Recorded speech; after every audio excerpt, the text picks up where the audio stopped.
Ada seorang ulama kelahiran tahun 113 Hijriah. Kelahiran tahun 113 Hijriah. Meninggal pada tahun 182 Hijriah. Ulama ini cukup terkenal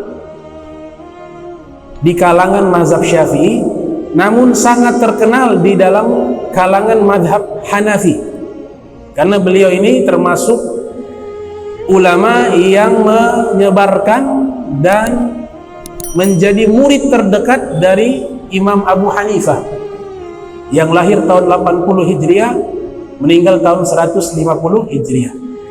Ini satu contoh ilustrasi nyata seorang mukmin sejati.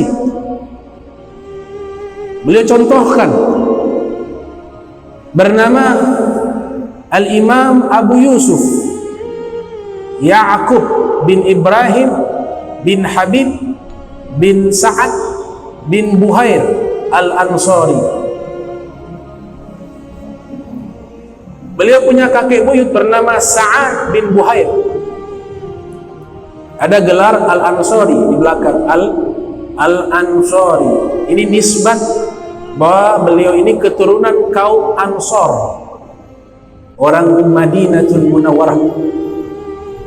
Karena beliau punya kakek buyut yang tadi saya sebutkan bernama Sa'ad bin Buhair.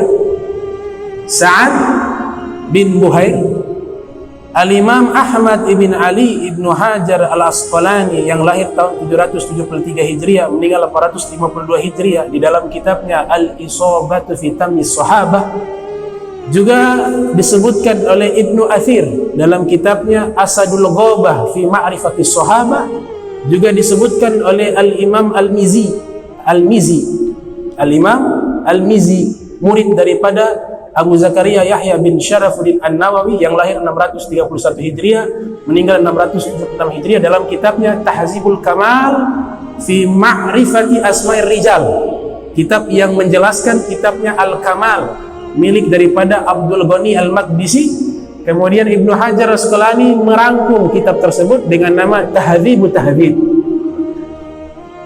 Mereka para ulama hadis ini menyatakan bahwa kakek buyut daripada Abu Yusuf yang bernama Sa'ad ibnu Buhair adalah seorang sahabat Rasul sallallahu alaihi wasallam.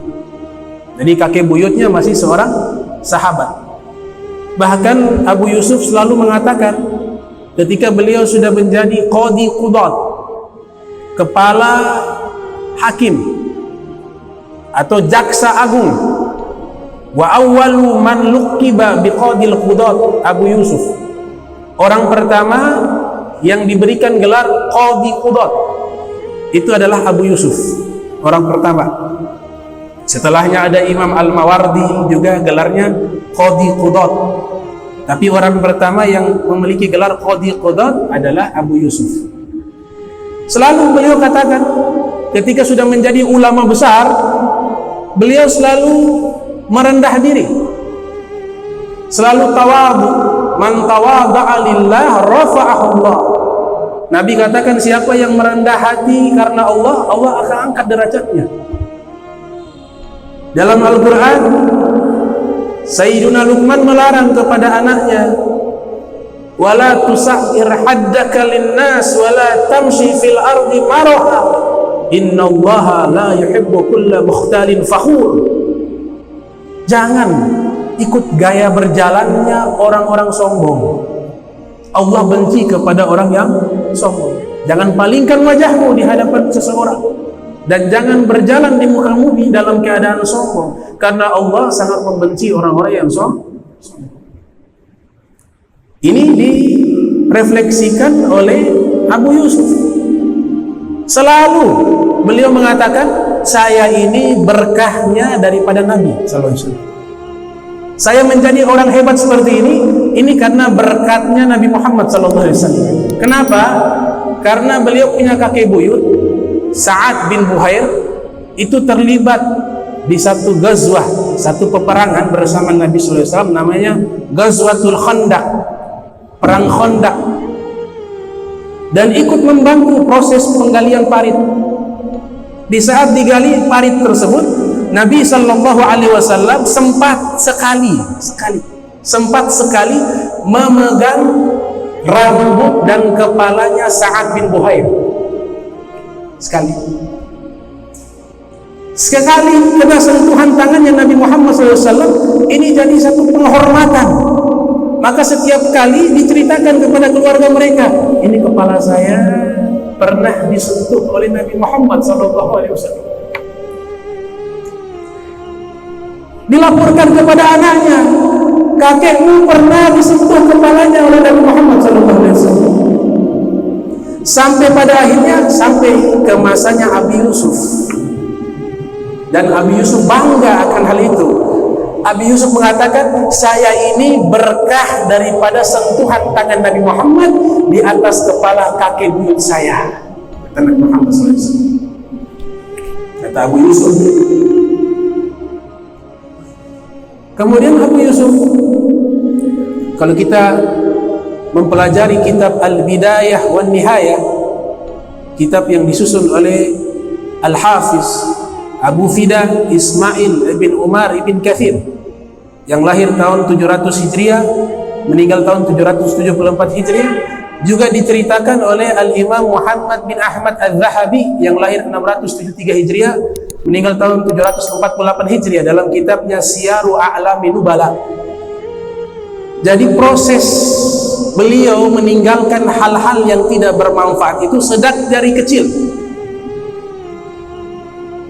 Dalam kitab Al-Bidayah wan Nihayah, beliau ini profesinya adalah qassar.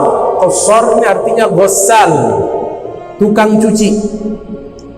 Karena ayahnya meninggal dunia, beliau hanya tinggal dengan sang ibu, dan faktor ekonomi lah yang memaksa beliau untuk menjadi pekerja di usia dini untuk cari nafkah.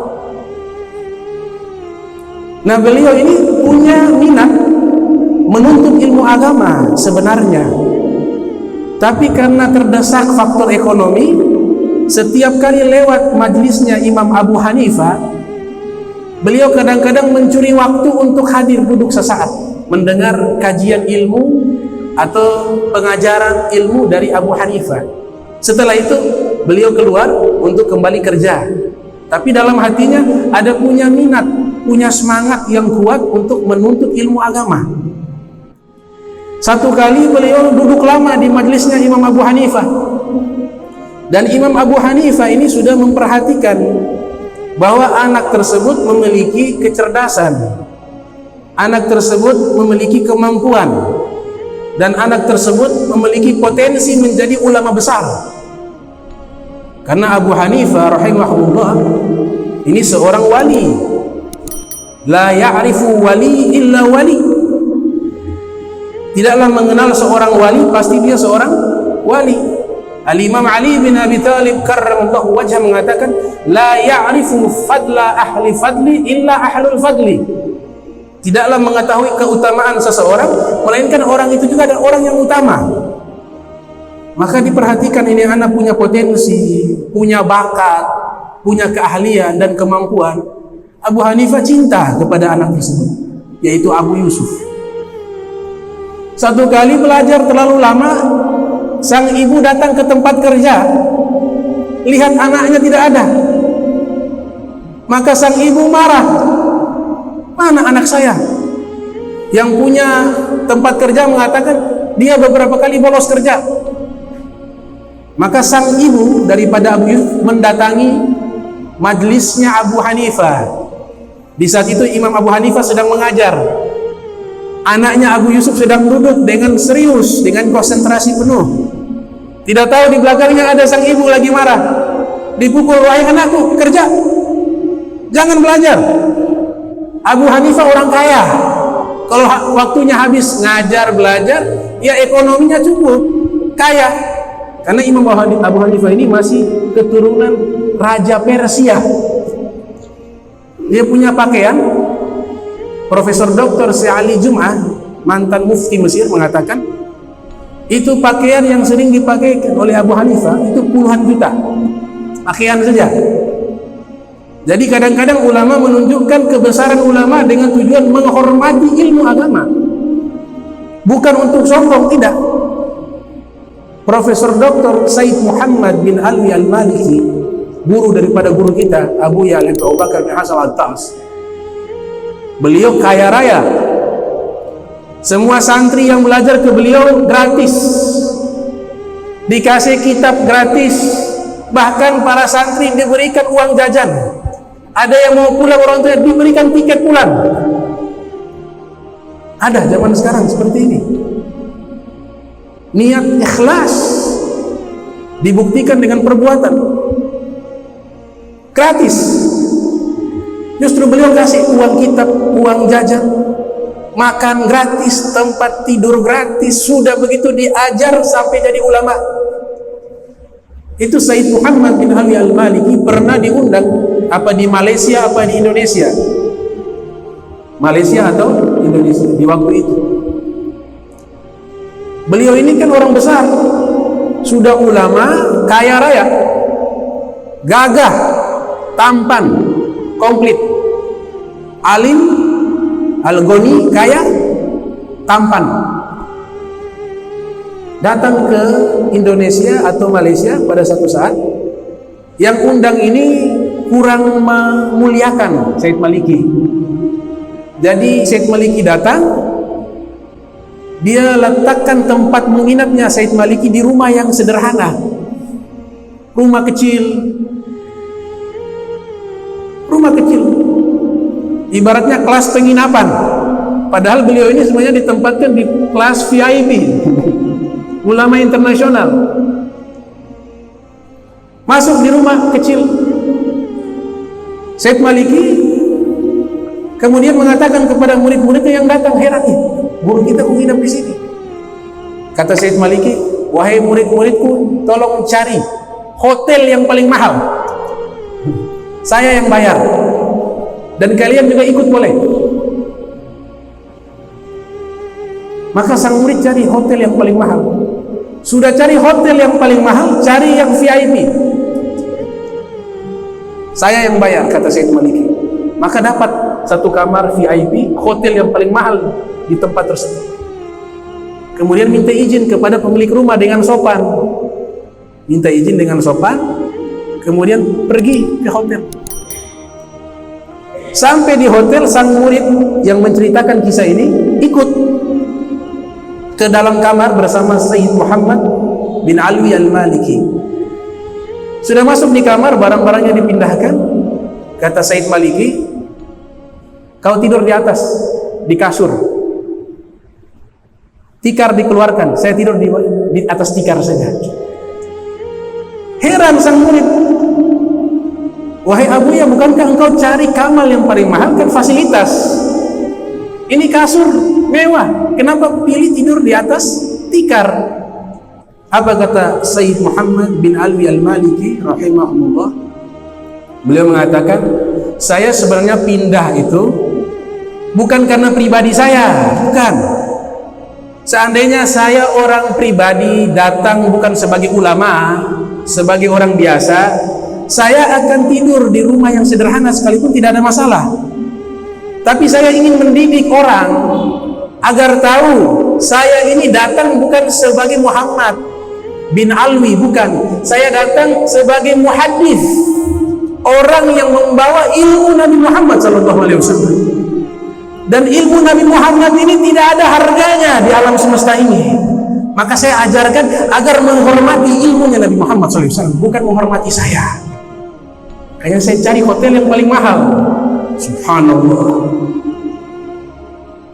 Ada ulama di India, ini Ustaz Abdul Rahman sering pergi, Al-Imam Abu Hasan An-Nadwi, Al-Imam Abu Hasan An-Nadwi, pakar hadis dunia,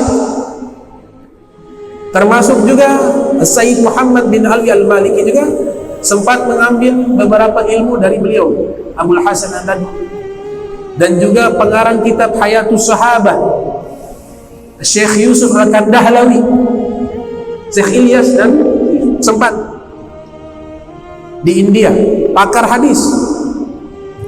Al-Imam Abu Hasan An-Nadwi, beliau punya gaya berbeda Jadi ini saya mau ambil contoh, dua contoh yang benar, tidak ada yang salah.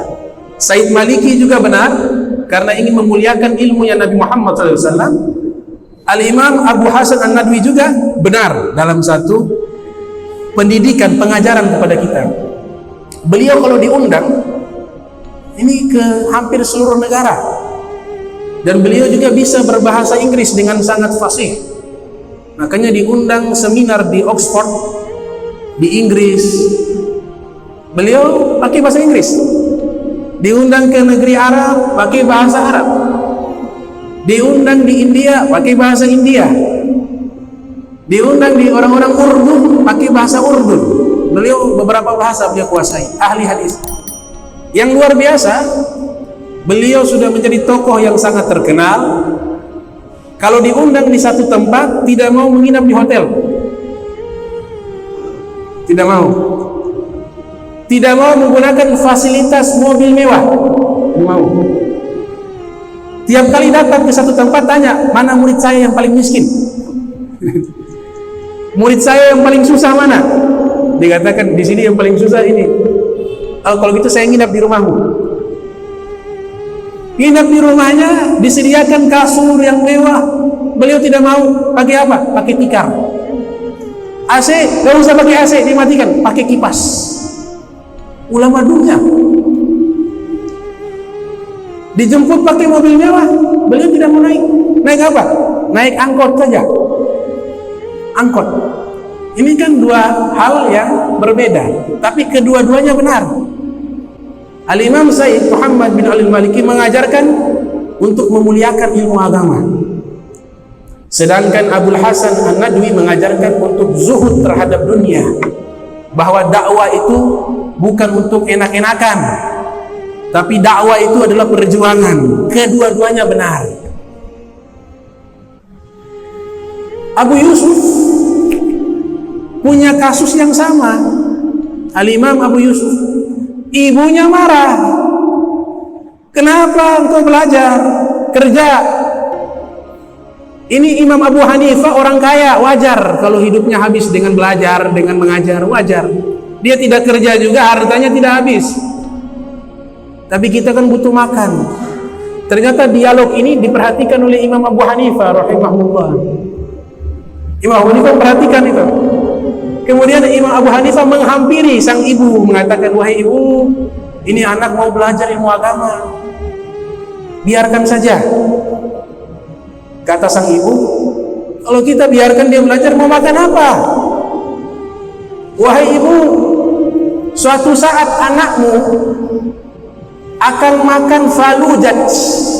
Ada makanan mewah hanya dimakan oleh para raja di zaman itu, namanya falujat. Nanti anakmu suatu saat kalau dia belajar ilmu agama, suatu saat dia akan makan makanan mewah milik para raja di atas piring yang terbuat dari batu permata. Kata sang ibu, wah orang gila, ini anak saya kerja saja makan saja susah, gimana mau makan makanan raja? Kata Imam Abu Hanifah, sudah begini wahai ibu,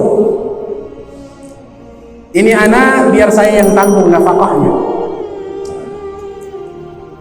Jadi Imam Abu Hanifah menanggung nafkahnya. Tanya, pendapatan satu hari berapa? Sekian. Saya kasih setiap hari, bukan setiap hari, saya kasih 1000 dirham, 1000 dirham. Dalam satu riwayat 100 dirham. Dalam kitab Ibnu Katsir 100 dirham, dikasih 100 dirham. Gimana, cukup? Kalau habis bilang, nanti saya kasih lagi. Wah, 100 dirham itu besar. Wah, langsung sang ibu terima. Sudah. Imam Abu Yusuf mengatakan, kadang-kadang saya malu untuk meminta kalau sudah habis. 100 dirham sudah habis, kadang-kadang saya malu. Ini sudah ngajar gratis, dikasih uang lagi, masih minta lagi sama guru. Malu. Tapi Imam Abu Hanifah, beliau punya basirah, pandangan yang sangat dalam kepada sang murid. Sebelum habis uang itu, Abu Hanifah sudah kasih ini. Sampai akhirnya beliau katakan, itu kalau saya kumpulkan saya bisa jadi orang kaya. Lihat Abu Hanifah kasih 1000 dirham, 100 dirham, bukan 1000, 100 dirham, 100 dirham. Belajarnya gak 1 tahun 2 tahun. Ini kadang-kadang baru belajar sedikit sudah tafakhur, sudah sombong, sudah salahkan sana sini, sudah anggap semua orang itu bodoh, sudah anggap dia yang paling pintar di alam semesta ini. Berapa tahun beliau belajar kepada Imam Abu Hanifah? Dia katakan sahibtu Aba Hanifah 17 sanatan. Saya belajar kepada Abu Hanifah 17 tahun. Yang luar biasa, selama 17 tahun tidak pernah absen. Kalau di majelis saya kan banyak yang absen. Saya saja kalau sakit libur, kalau tidak sakit saya mengajar. Ada yang absen seminggu sekali datang, ada yang sebulan sekali datang. Ini 17 tahun, sekalipun tidak pernah absen. Ditanya kepada beliau, kenapa engkau tidak mau absen walaupun 1 hari dari majlisnya Abi Hanifah? Dia katakan, saya merasa sangat rugi kalau ada 1 ilmu terlewatkan. Asap yang rugi. 17 tahun. Sudah 17 tahun belajar, 17 tahun belajar. Imam Abu Hanifah meninggal tahun 150 Hijriah. Di saat tahun yang sama Imam Syafi'i lahir 150, meninggal 204 Hijriah. Al-Imam Abu Yusuf keliling, tidak pernah puas dengan ilmu. Nah, ini adalah refleksi daripada nasihat yang disampaikan oleh para ulama, utlubul ilma minal mahdi ila lahdi. Tuntutlah ilmu dari buayan sampai masuk ke liang lahat. Muridnya Al-Imam Ahmad bin Hanbal yang lahir 164 Hijriah, meninggal 271 Hijriah, mengatakan, ana atlubul ilma hatta adkhalal qabrah. Imam Ahmad bin Hanbal mengatakan, saya ini belajar sampai masuk ke kuburan baru berhenti. Ma'i mihbar hatta maqbarah. Dia punya visi misi apa? Pena ini bersama saya sampai masuk ke dalam kuburan. Kenapa? Karena terpengaruh dari sang guru. Imam Ahmad bin Hanbal juga salah satu gurunya adalah Abu Yusuf.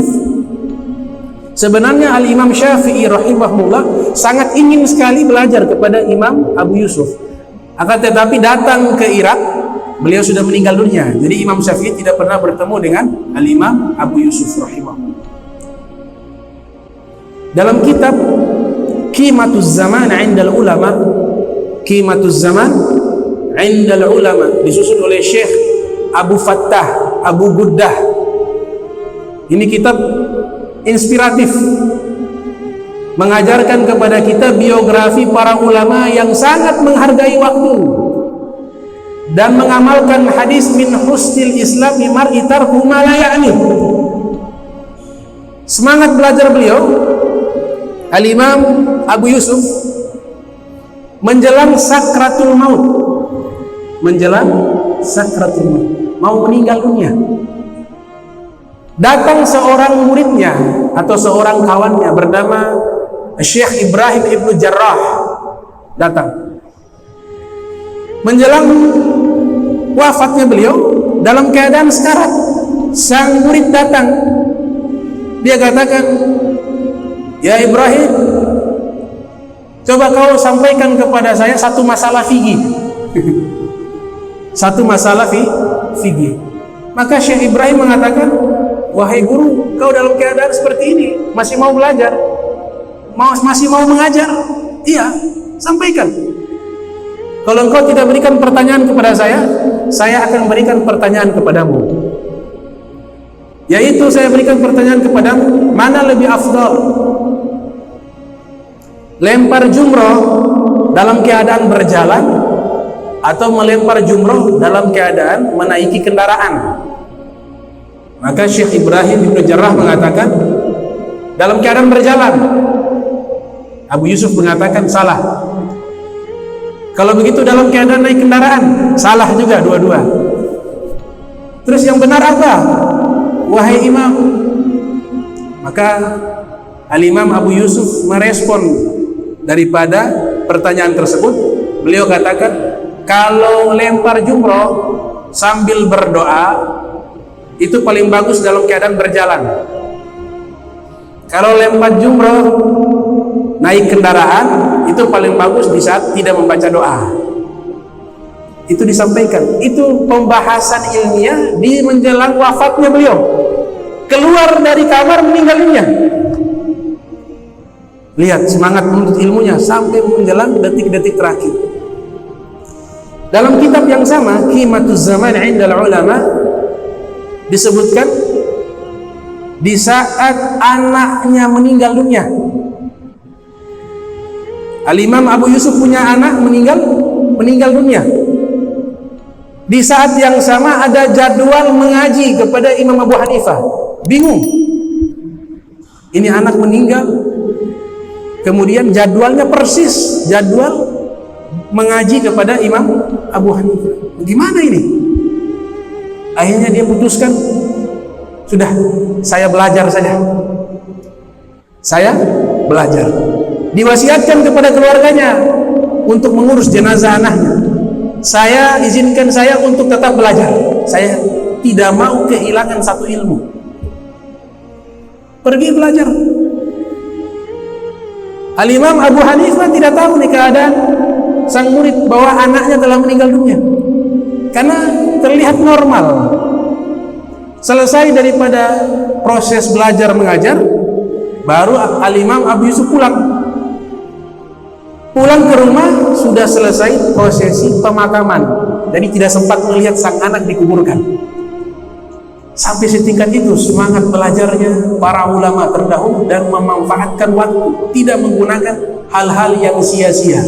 Jangankan hal yang haram, hal-hal yang mubah yang isinya tidak ada manfaat mereka tinggalkan. Kemudian beliau belajar, berangkat ke Madinatul Munawwarah, menemui imam besar yang ada di kota Madinatul Munawwarah, yaitu Al-Imam Malik bin An-Nas yang lahir 93 Hijriah, meninggal 179 Hijriah. Belajar kepada Imam Malik bin An-Nas. Kemudian beliau lanjut lagi belajar kepada Al-Imam Al-A'mash. Beliau pergi ke Mesir, lanjut belajar studinya kepada Al-Imam Lais bin Sa'ad Al-Misri. Sampai pada akhirnya beliau kembali ke kampung halaman di masa Khalifah Harun Ar-Rasyid, dilantik menjadi Qadil Qudat, jaksa agung. Di masa itu jaksa agung punya jabatan sangat tinggi setelah khalifah. Bahkan diminta kepada Al-Imam Abu Yusuf oleh Harun Ar-Rasyid membuat satu karya ilmiah yang berisi tentang manajemen mengelola keuangan negara. Jadi beliau ini muqtasidun alamiyun, pakar ekonomi dunia di zamannya. Dibuat karya ilmiah, namanya kitabnya itu kalau tidak salah Al-Kharraj. Itu kitab membahas tentang manajemen mengurus keuangan negara, dan dipakai secara resmi oleh Daulah Abbasiyah di masa Harun Ar-Rasyid. Kitabnya itu beliau karya tentang siasat peperangan, dibuat karya ilmiah judulnya Al-Jawami'. Juga kitab hadis judulnya Al-Athar. Juga kitab studi kritis kepada pendapat Al-Imam Auza'i, nama kitabnya Ar-Raddu ala Siyar Auza'i. Ini karya-karya ilmiah Abu Yusuf, dan disebutkan oleh para ulama awwalu man wada'a usul fikhi fi kutub Abi Hanifah wa awwalu man nashara madhab Abi Hanifah Abu Yusuf. Orang pertama yang meletakkan dasar-dasar usul fikih di dalam madhab Al-Hanafiyah adalah Abu Yusuf, dan orang pertama yang menyebarkan madhab Abi Hanifah adalah Al-Imam Abu Yusuf. Al-Imam Ahmad bin Hanbal mengatakan kana Abu Yusuf munsifan fil hadis. Abu Yusuf adalah orang yang sangat objektif di dalam menilai hadis. Muridnya yang satunya bernama Yahya ibnu Ma'in juga memuji sang guru, mengatakan ma ra'aitu fi ashabi ra'yi athbata fil hadith wala ahfadha wala asahha riwayatan min Abi Yusuf. Saya tidak pernah melihat golongan ahli ra'yi yang lebih ketat di dalam menilai hadis dan lebih banyak penghafalan hadisnya dan lebih sahih riwayat hadisnya seperti hadis yang diriwayatkan oleh Abi Yusuf, ulama besar. Satu ketika diundang makan oleh Harun ar-Rasyid pada waktu itu sebagai khalifah ad-daulah al-Abbasiyah, Al-Imam Abdurrahman bin Abi Bakar As-Suyuti yang lahir 849 Hijriah meninggal 911 Hijriah, dalam kitabnya Tarikhul Khulafa, biografi para khulafa, juga mengkisahkan bahwa Harun Rasyid menurut Imam Suyuti seorang raja yang punya perhatian khusus terhadap ilmu. Walaupun sejarah ini sifatnya subjektif, kalau kita kaji kitab sejarah tentang Harun ar-Rasyid akan berbeda pandangan. Kalau sejarahnya Abu Ja'far at-Tabari yang lahir 224 Hijriah meninggal 310 Hijriah, judulnya Tarikhul Umam wal Muluk, itu mengkritik Harun ar-Rasyid, mengatakan Harun ar-Rasyid tukang mabuk, bukan orang baik. Kalau kita buka kitab sejarahnya Ibnu Khaldun, ada kitab beliau tentang sosiologi namanya Muqaddimah Ibnu Khaldun. Ibnu Khaldun membela Harun ar-Rasyid, ini orang baik, orang soleh. Kalau kita buka kitab sejarahnya Az-Zahabi, Siyaru A'lami Nubala, di situ beliau objektif, ada baiknya juga ada tidak baiknya. Terlepas daripada itu, Harun ar-Rasyid mengangkat Abu Yusuf sebagai kepala hakim, diundang ke istana. Ketika diundang ke dalam istana, dihidangkan makanan. Ternyata makanan yang dikeluarkan itu piringnya dari batu permata. Dilihat sama Abu Yusuf, terkenang ucapan puluhan tahun yang lalu yang pernah disampaikan oleh Abu Hanifah, piring permata. Ini makanan saya belum pernah lihat, kata Abu Yusuf. Tanya ke Harun ar-Rasyid, ya Khalifah, ini makanan apa? Oh, ini namanya falujat. Namanya falujat. Puluhan tahun Abu Hanifah telah menyatakan. Abu Yusuf tersenyum sendiri sambil menggoyang-goyangkan kepala. Luar biasa Imam Abu Hanifah. Harun ar-Rasyid bertanya, kenapa engkau tersenyum sendiri? Tidak ada apa. Enggak, ada sesuatu. Ceritakan kepada saya. Maka diceritakan. Ini namanya apa? Falujat. Saya dulu waktu masih anak-anak, Imam Abu Hanifah sudah pernah menyatakan kepada ibu saya, biarkan anakmu belajar ilmu agama, suatu saat dia akan makan falujat di atas piring permata. Dan ini saya saksikan benar-benar terjadi. Maka Harun ar-Rasyid mengatakan, kalau begitu kul, makanlah, makan. Ini kue jarang dibuat. Di istana saja jarang dibuat. Ini berkah daripada keramatnya Abi Hanifah. Rahimahullah Abu Hanifah. Didoakan oleh Harun ar-Rasyid, semoga Allah merahmati Abu Hanifah. Falaqad kana yanzuru bi aini qalbihi ma la yanzuru bi aini ra'sihi. Dia bisa melihat dengan hatinya sesuatu yang tidak bisa dilihat dengan matanya. Makan. Kemudian Harun ar-Rasyid mengatakan, innal ilma yanfa' wa yarfa' fi dunya wal akhirah. Betul, ilmu ini bisa mengangkat derajat seseorang di dunia dan di akhirat, dan bisa memberikan manfaat di dunia dan di akhirat. Man arada dunya fa'alaihi bil ilm, wa man arada al akhirah fa'alaihi bil ilm, wa man aradahuma fa'alaihi bil ilm. Siapa yang menginginkan dunia, hendaklah dengan ilmu, dan siapa yang menginginkan akhirat, maka hendaklah dengan ilmu, dan siapa yang menginginkan kedua-duanya, maka hendaklah dia gunakan dengan ilmu.